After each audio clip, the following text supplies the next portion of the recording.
এই যে দানবগুলোকে দেখছেন, গত পর্বে আপনারা তো দেখেছেন যে এরা কি ভয়ঙ্করভাবে মানুষের উপরে হামলা করেছিল। তো আজকের এই পর্বে আমরা জানতে চলেছি যে এই দানবগুলোকে আসলে সৃষ্টি কিভাবে করা হয়েছিল, আর তারা পুরো পৃথিবীটাকে ধ্বংসই বা কিভাবে করলো। তো চলুন বেশি কথা না বাড়িয়ে সরাসরি গল্পে চলে যাওয়া যাক। তো আজকের পর্বের শুরুতেই আমরা এরিনের ছোটবেলার একটা ঘটনা দেখতে পাই, যেখানে এরিনের বয়স যখন মাত্র 10 বছর ছিল তখন তার বাবা তার উপরে পরীক্ষামূলকভাবে একটা ভ্যাকসিন প্রয়োগ করেছিল। আসলে এরিনের বাবা একজন বিজ্ঞানী ছিল, আর তিনি অজানা কোনো কারণবশত তার ছেলের উপরে এই ভ্যাকসিন প্রয়োগ করতে করতে বলছিল যে এই ভ্যাকসিনের কারণে একদিন এরিন অনেক মানুষের জীবন বাঁচাবে। আর এইসব কাজকর্ম করার সময় সেখানে সেই আর্মি অফিসারটা ছিল যাকে আমরা প্রথম পর্বে এরিনের পরিচিত আর্মি অফিসার হিসেবে জানতাম। তো যাই হোক, এক্সপেরিমেন্ট শেষ হবার আগে এই বাড়িতে কয়েকজন সরকারি অফিসার এসে দরজায় নক করতে থাকে। এটা বুঝতে পেরে এরিনের বাবা এরিনকে সহ সেই আর্মি অফিসারকে ঘরের ভেতরে একটা গোপন জায়গাতে লুকিয়ে ফেলে। আর তখনই ঘরের ভেতরে প্রবেশ করে ভীতু সেই আর্মি কমান্ডার। আর এই কমান্ডার এরিনের বাবাকে এইসব রিসার্চ করতে দেখে তার উপরে প্রচণ্ড রেগে যায়, কারণ পৃথিবীতে এই সময় সব ধরনের রিসার্চ বা নতুন কিছু তৈরি করা ছিল অপরাধ। তাই আর্মি কমান্ডার এরিনের বাবা মাকে গ্রেফতার করার সাথে সাথে এরিনের বাবার সকল বৈজ্ঞানিক রিসার্চ পেপারগুলো আগুনে পুড়িয়ে দেয়। তো যাই হোক, এখন এরিনের জ্ঞান ফিরে আসলে সে দেখতে পায় যে আর্মি কমান্ডার তার দলবলকে নিয়ে তাকে ঘিরে ফেলেছে আর তাকে শক্ত করে বেঁধে রাখা হয়েছে। আসলে আর্মি অফিসারেরা বিশ্বাসই করতে পারছিল না যে একজন মানুষ এত বড় জায়ান্টে কখনো পরিণত হতে পারে। আর্মিদের ধারণা ছিল যে এরিন হয়তো ভবিষ্যতে আবারও জায়ান্টে পরিণত হয়ে মানুষের উপরে হামলা করে দেবে। তাই কমান্ডার সিদ্ধান্ত নেয় এরিনকে এখানেই মেরে ফেলা হবে। এদিকে এরিন কমান্ডারকে বারবার বুঝাতে থাকে যে সে আসলে নিজেও জানে না যে সে কিভাবে জায়ান্টে পরিণত হয়েছিল। এরিন বারবার কমান্ডারের কাছে নিজের প্রাণ ভিক্ষা চাইতে থাকে, আর এরিনের এমন অবস্থা দেখে সে ভালো আর্মি অফিসার যাকে এরিনের বাবা বাঁচিয়ে দিয়েছিল, তিনি এরিনের পক্ষ নিয়ে আর্মি কমান্ডারকে বোঝানোর চেষ্টা করে যে এরিনের আসলে কোনো দোষ নেই। এরিন তো আরও তাদেরকে টাইটেন্সদের হাত থেকে বাঁচিয়ে নিয়েছিল। কিন্তু অফিসারের কথা শুনে কমান্ডার প্রচণ্ড রেগে যায়, কারণ কমান্ডার এখনও মনে করত যে মানুষের আসলে কোনো এক্সপেরিমেন্ট করে টাইটানদের সাথে লড়াই করার দরকারই নেই। তার চেয়ে বড় মানুষকে কোনো রকমে দেয়ালের পেছনে ভয়ে ভয়ে নিজেদের জীবন কাটিয়ে দেয়াই উত্তম। যেই কথার প্রতিবাদ করার সাথে সাথে কমান্ডার সেই আর্মি অফিসারকে গুলি করে মেরে ফেলে। এটা দেখে এরিন প্রচণ্ড কষ্ট পায়, আর তখনই মৃত্যুর আগ মুহূর্তে আর্মি অফিসার এরিনকে জানায় যে এই কমান্ডারই তার বাবা মাকে মেরে ফেলেছিল। যেই কথা শোনার সাথে সাথে এরিনের বন্ধু এবং সহযোদ্ধারা সবাই আর্মি কমান্ডারের বিরুদ্ধে চলে যায়। আর এখন কমান্ডারের লোকজন এবং সৈন্যদের মাঝে যখন লড়াই শুরু হতেই যাচ্ছিল, তখনই এই বিল্ডিংয়ের ছাদ ভেঙে সেখানে বিশাল বড় সেই জায়ান্ট চলে আসে। চোখের পলকে দানবটা কমান্ডারের লোকজনকে মেরে এখান থেকে এরিনকে ছাড়িয়ে নেয়। আর এটা দেখে এরিনের বন্ধুরা যখন তাকে বাঁচাতে যাচ্ছিল, তখন সেই দানবটা তাদেরকেও মারার চেষ্টা করে। কিন্তু তখনই সেখানে মিকাসা এসে এরিনের বন্ধুদেরকে বাঁচিয়ে নেয়। আর অদ্ভুতভাবে দানবটাকে দেখে মনে হচ্ছিল সে যেন মিকাসার কথা বুঝতে পারছিল। তাই সে মিকাসার উপরে কোনো হামলা না করে এরিনকে এখান থেকে নিয়ে পালিয়ে চলে যায়। আর এইসব মারামারির মধ্যে সে ভীতু কমান্ডার ভাঙা একটা দেয়ালের নিচে পড়ে মারা গিয়েছিল। এদিকে এরিনকে হারিয়ে তার বন্ধুরা সবাই হতবিহ্বল হয়ে পড়েছিল। তারা বুঝতেই পারছিল না যে এখন তারা কি করবে। কিন্তু তখনই তাদের মনে পড়ে যায় যে তাদের কাছে এখনও কিছু অবশিষ্ট বিস্ফোরক রয়ে গেছে। তারা সেই বিস্ফোরকগুলোর মাধ্যমে 3 নম্বর পার্টিশনের দেয়ালের ভাঙা অংশটা বন্ধ করে দিয়ে নিজেদের মিশন পরিপূর্ণ করতে পারবে। তো প্ল্যান মোতাবেক তারা সেই বিস্ফোরকগুলো খোঁজার জন্য যেতে থাকলেও তাদের মনে একটা প্রশ্ন বারবার উকি দিচ্ছিল যে ওই জায়ান্ট টাইটানটা আসলে কে ছিল, আর কেনই বা জায়ান্টটা এরিনকে বাঁচিয়ে নিল। তো যাই হোক, এদিকে এরিনের জ্ঞান ফিরে আসলে সে নিজেকে একটা সাদা ঘরের ভেতরে আবিষ্কার করে, যেই ঘরে তার সাথে ক্যাপ্টেন শিকিশিমাও ছিল। আর এখানে ক্যাপ্টেন এরিনের কাছে এই সিনেমার অনেক রহস্য খোলাসা করে দেয়। ক্যাপ্টেন এরিনকে কিছু ভিডিও ফুটেজ দেখায় আর তাকে বলে যে এইসব টাইটেন্সদের আসলে মানুষেরাই তৈরি করেছে, আর এইসব মানুষের মধ্যে সবথেকে বড় বিজ্ঞানী ছিল তোমার বাবা, যিনি কিনা আমাদের দেশের আর্মিদের জন্য এক ধরনের জৈবিক হাতিয়ার তৈরি করার চেষ্টা করেছিল।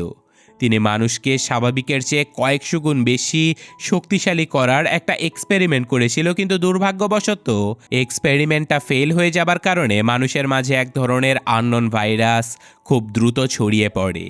আর সেই ভাইরাসের প্রভাবে মানুষেরা মুহূর্তের মধ্যেই বিশাল দানবাকৃতির টাইটেন্সে পরিণত হয়ে যেতে থাকে। আর সেই ভাইরাস এত দ্রুত পৃথিবীব্যাপী ছড়িয়ে গিয়েছিল যে কোটি কোটি টাইটেন্স তৈরি হয়ে পুরো পৃথিবী ধ্বংস হয়ে গিয়েছিল। শুধু তাই নয়, এই টাইটেন্সগুলো খাবার পানি না খেয়েও বেঁচে থাকতে পারতো, এমনকি তাদের কোনো অস্ত্র গোলাবারুদ দিয়ে মারাও যেত না।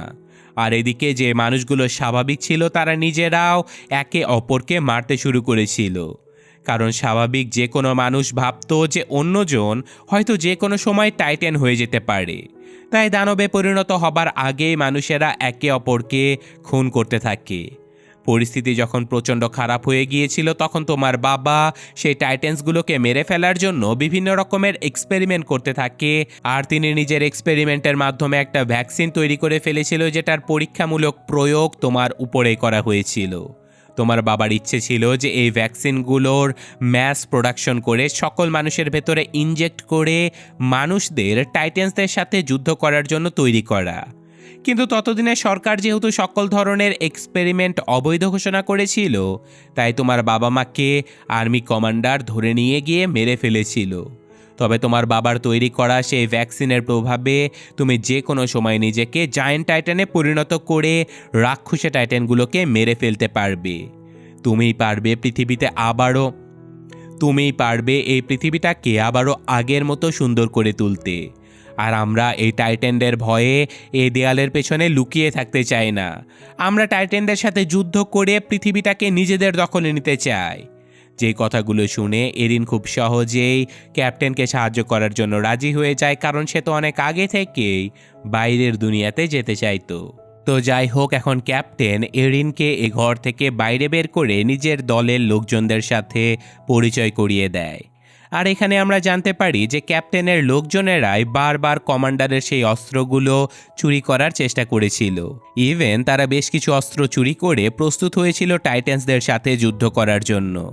এদিকে এরিনের বাকি বন্ধুরা বড় বড় বিস্ফোরকগুলোকে উদ্ধার করার জন্য সেই জায়গাতে চলে আসে যেখানে বোমা থাকার কারণে কোনো লোকজন কখনো আসতোই না। তবে গল্পের শুরুতে আমরা দেখেছিলাম যে এরিন, মিকাসা এবং জিসাং এই জায়গাতে আসতো নিরিবিলিতে আড্ডা দেবার জন্য। তো এই জায়গাতে আসার সাথে সাথে মিকাসার পুরনো সব স্মৃতিগুলো মনে পড়ে যায়। সে এরিনকে অনেক মিস করে। তো যাই হোক, তারা এখন এই বিশাল বড় বোমাটা উদ্ধার করে নিয়ে যেতে থাকে সেই 3 নাম্বার সেক্টরের ভাঙা দেয়ালটার কাছে, যেখান দিয়ে টাইটান্সরা এই এরিয়ার ভেতরে আসতো। কিন্তু পথিমধ্যে তাদের রাস্তা আটকে দাঁড়িয়ে পড়ে ক্যাপ্টেন শিকিশিমা এবং তার লোকজন। সেখানে এরিনও ছিল, কিন্তু শিকিশিমা তাদের সবাইকে বলে যে দেখো, এই বোমা দিয়ে আমাদের 3 নাম্বার সেক্টরের দেয়ালটা বন্ধ করে কোনো লাভই নেই। এর থেকে ভালো আমরা এই বোমার মাধ্যমে 2 নাম্বার সেক্টরের দেয়ালটা ভেঙে দেব, যাতে করে 2 নাম্বার সেক্টরের সকল মানুষেরা আমাদের সাথে যুদ্ধ করতে বাধ্য হয়। এতে করে আমাদের সাহায্যকারী লোকজন বৃদ্ধি পাবে এবং আমরা আরও বেশি টাইটেন্সদের মারতে পারবো। এটাই একমাত্র উপায় টাইটেন্সদেরকে মেরে পৃথিবীকে আমাদের দখলে করে নেয়া। আর টাইটেন্সদের হাত থেকে পৃথিবীকে বাঁচাতে পারলে আমরা এই সরকারকেও সরিয়ে দিয়ে নিজেদের ইচ্ছে মতো স্বাধীনভাবে বাঁচতে পারবো। তখন আর কোনো পার্টিশন থাকবে না, কোনো ধনী গরিব উঁচু নিচু ভেদাভেদ থাকবে না। সবাই একসাথে এক লেভেলে আমরা বসবাস করতে পারবো। কিন্তু ক্যাপ্টেনের এই কথার সাথে উপস্থিত সৈন্যরা অনেকেই একমত হতে পারছিল না, কারণ তাদের মতে 2 নাম্বার সেক্টরের দেয়ালটা ভেঙে দিলে যুদ্ধ করার জন্য হয়তো অনেক সৈন্য তারা বেশি পেয়ে যাবে, কিন্তু শত শত সাধারণ মানুষের মৃত্যুও তো হবে। তাছাড়া বৃদ্ধ এবং বাচ্চা যারা আছে তাদের নিরাপত্তার কি হবে? এসব কারণে তারা অনেকেই ক্যাপ্টেনের কথার সাথে একমত হতে পারে না। এমনকি এরিনও ক্যাপ্টেনকে বোঝানোর চেষ্টা করে যে এই কাজটা করা একদমই ঠিক হবে না। যে ব্যাপারটা নিয়ে এরিন এবং ক্যাপ্টেনের মধ্যে হাতাহাতি শুরু হয়ে যায়। কিন্তু এরিন কোনোভাবেই ক্যাপ্টেনের সাথে পেরে উঠছিল না, কারণ স্বাভাবিকভাবেই ক্যাপ্টেন অনেক অভিজ্ঞ ছিল। এসব কিছু দেখে এরিনের বাকি বন্ধুরা সেই বিস্ফোরকগুলোকে নিয়ে এখান থেকে পালানোর চেষ্টা করলে ক্যাপ্টেন তাদেরকে আটকানোর জন্য নিজের বুকে ছুরি চালিয়ে দেয়। আর সাথে সাথে ক্যাপ্টেন বিশাল বড় একটা জায়ান্ট টাইটানে পরিণত হয়ে যায়। আর এখানে আমরা বুঝতে পারি যে গল্পের শুরুতে এরিনকে যে টাইটান বাঁচাতে গিয়েছিল সে আর কেউ নয়, সে ছিল ক্যাপ্টেন শিকিশিমা। ক্যাপ্টেন হয়তো কোনোভাবে এরিনের বাবার সেই ভ্যাকসিনটা পেয়ে গিয়েছিল, তাই ক্যাপ্টেন যতবার মারা যেত ততবারই জায়ান্ট টাইটানে পরিণত হতো। আর ক্যাপ্টেন এই টাইটানের ঘাড়ের কাছে অবস্থান করে টাইটানটাকে কন্ট্রোলও করতে পারত। আর এখানে ক্যাপ্টেনকে আটকানোর জন্য এরিনের বন্ধুরা ক্যাপ্টেনের বিরুদ্ধে যুদ্ধ শুরু করে দেয়। আর এইসব কিছু করতে গিয়ে জায়ান্টের আঘাতে এরিন ভয়ঙ্কর আহত হয়ে যায়। আর সাথে সাথে এরিন নিজেও জায়ান্টে পরিণত হয়ে যায়। আর ফাইনালি এরিন এবং ক্যাপ্টেন জায়ান্টের মধ্যে ভয়ঙ্কর যুদ্ধ শুরু হয়ে যায়। আর এবারও ক্যাপ্টেন এরিনকে প্রচণ্ড মারতে থাকে, কারণ ক্যাপ্টেনের যুদ্ধবিদ্যা এরিনের চাইতে অনেক ভালো ছিল। কিন্তু এরিন কোনোভাবে ক্যাপ্টেনের কাছে হার মানছিল না।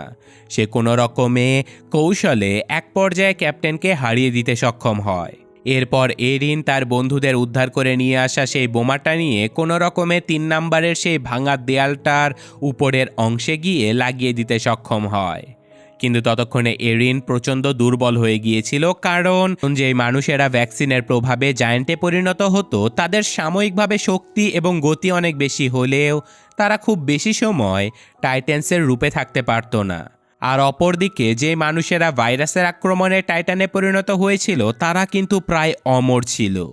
যেহেতু মানুষেরা টাইটানের ঘাড়ের কাছে অবস্থান করে টাইটানগুলোকে কন্ট্রোল করত, তাই সেই টাইটানগুলোকে মারার জন্য ঘাড়ের রক কেটে দিলে সবগুলো মারা যেত।